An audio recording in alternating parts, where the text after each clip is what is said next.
Olá, sou Gustavo, professor do IFNMG, e hoje nós vamos estudar subanel.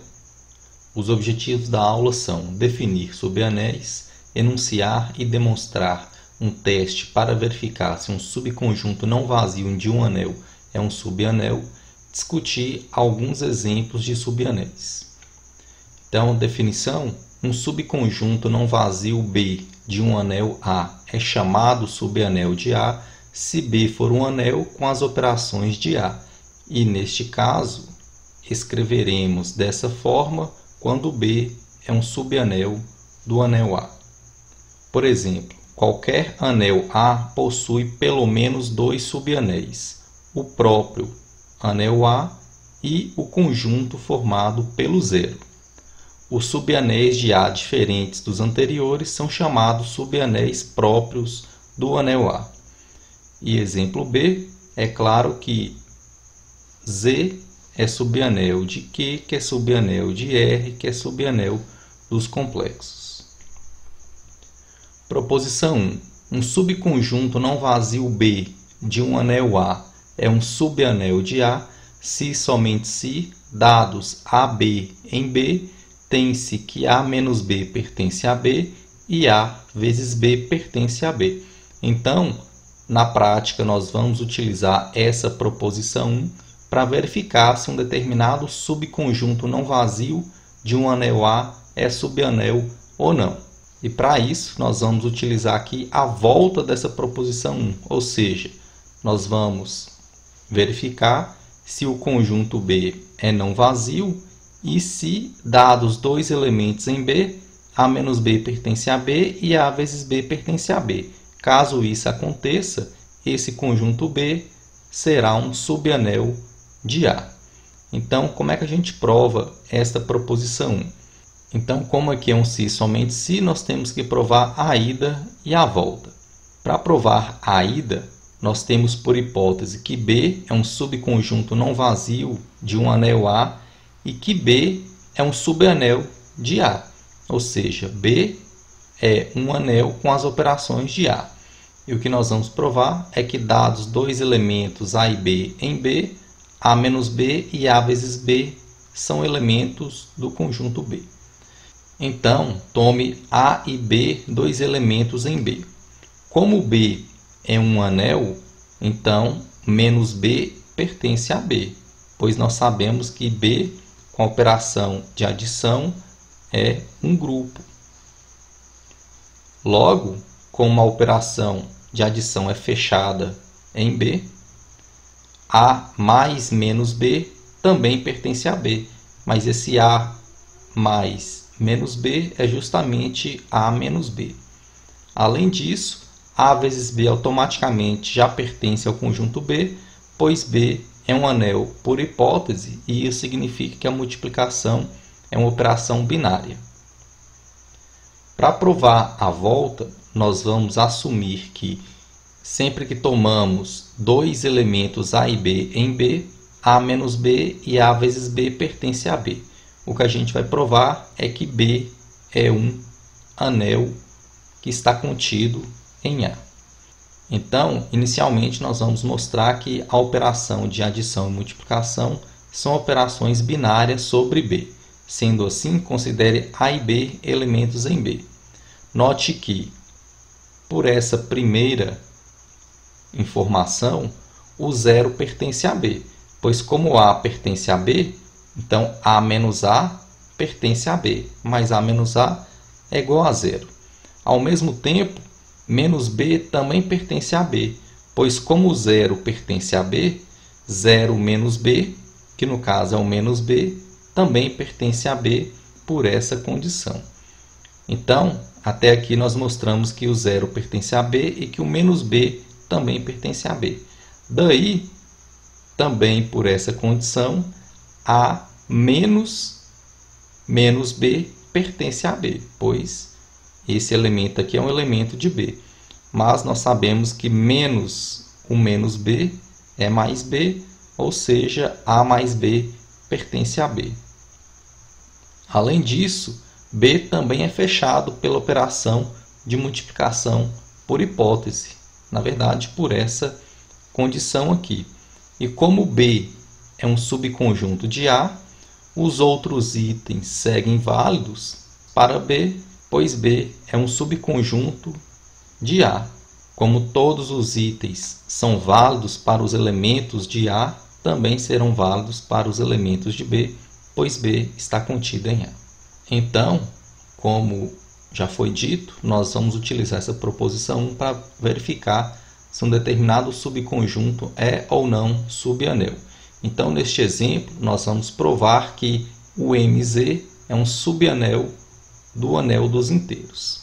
Então, nós sabemos que esse conjunto MZ, que é o conjunto dos múltiplos de M, é um conjunto diferente do vazio, pois 0 pertence a esse conjunto.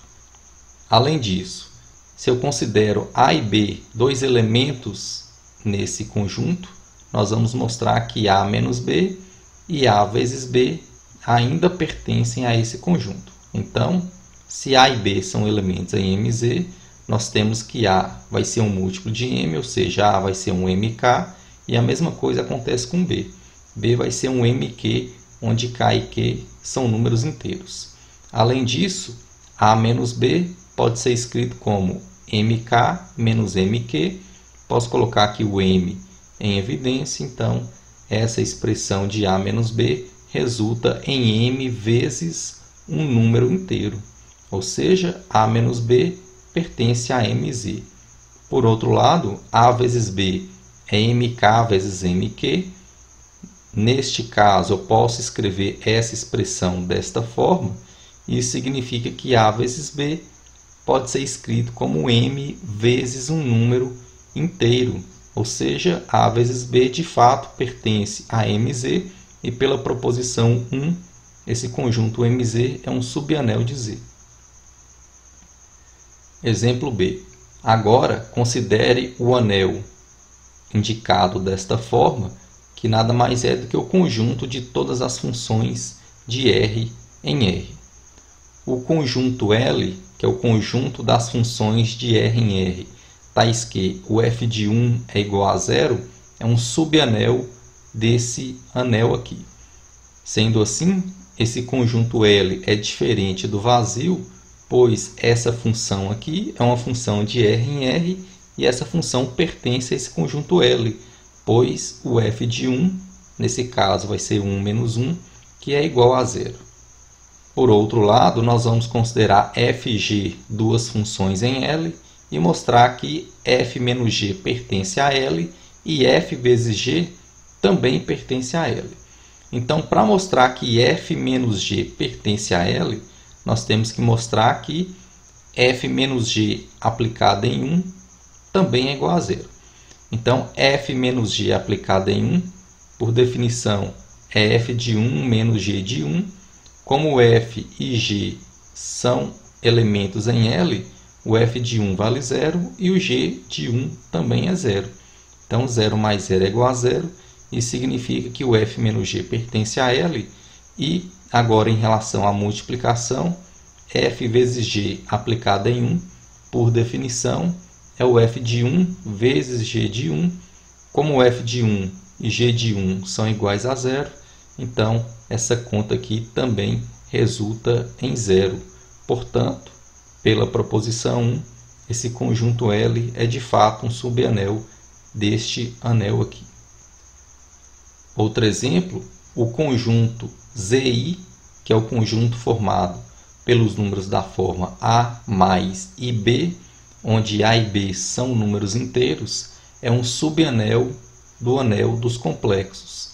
Esse anel é chamado anel dos inteiros de Gauss. Então, inicialmente, esse conjunto ZI é diferente do vazio, pois o zero pode ser escrito como 0 mais 0i, e isso deixa claro que o zero é um elemento desse conjunto. Agora, tome x e y pertencentes a ZI. Então, x pode ser escrito como A mais BI e y como C mais DI, onde A, B, C e D são números inteiros. Logo, x menos y pode ser escrito como A mais BI menos C mais DI. Ou seja, essa expressão pode ser escrito como A menos C mais B menos D, que multiplica I. E a escrita dessa forma deixa claro que este elemento aqui, de fato, pertence a ZI, pois A menos C e B menos D são números inteiros. E além disso, x vezes y vai ser A mais BI vezes C mais DI. Utilizando aqui a distributividade, nós vamos obter AC, ADI mais BCI menos BD, pois aqui nós teríamos BI vezes DI e I ao quadrado vale menos 1. Então, organizando essa expressão desta forma, nós temos que x vezes y é um número inteiro mais um número inteiro que multiplica I. Ou seja, x vezes y pertence a ZI e pela proposição 1, esse ZI é um subanel de C. Item D. O conjunto A e o conjunto B, dados por esses elementos, são subanéis 16. Neste caso aqui, para verificar que A e B são subanéis do 16, basta utilizar a tábua de operações da adição e multiplicação para cada um destes conjuntos. Note que o conjunto A é fechado pela adição e pela multiplicação, pois dados quaisquer elementos aqui, a soma deles ainda pertence a A e o produto deles também pertence ao conjunto A, e o mesmo acontece aqui com esse conjunto B. Exemplo E, o conjunto dos números ímpares não é um subanel de Z, pois nós sabemos que 3 é um número ímpar e 3 menos 3 é igual a 0 e 0 não pertence a B. Então, pela proposição 1, dados dois elementos em B, para ser subanel, A menos B ainda tem que ser um elemento em B, mas neste caso aqui, tomando A igual a B igual a 3, esse item falha. Observação: em relação ao exemplo anterior, no item B, o anel das funções de R em R possui identidade, que é a função constante igual a 1, mas o subanel L não possui identidade. Note que essa função constante igual a 1 não pertence a L, ou seja, se nós temos um anel que possui identidade, nem sempre um subanel também terá identidade. Observação B. Agora, em relação ao item D do exemplo anterior, o anel Z6 e os subanéis A e B possuem identidade. A identidade do Z6 nós sabemos que é 1 a identidade do A será o 4 e a identidade do B será o 3 Então, deste item B, nós podemos concluir que se nós temos um anel que possui identidade e um subanel que também possui identidade, essas identidades não são necessariamente as mesmas. Então, note que em relação ao conjunto A, 4 vezes 4 é o 16 que é igual a 4 4 vezes 2 é o 8 que é igual ao 2 e o 4 vezes 0 é igual ao 0 E como esse anel A é um anel comutativo, então, de fato, o 4 será a unidade desse subanel A. E aqui é óbvio que a identidade do anel B será o 3 E com isso nós finalizamos a aula sobre subanel.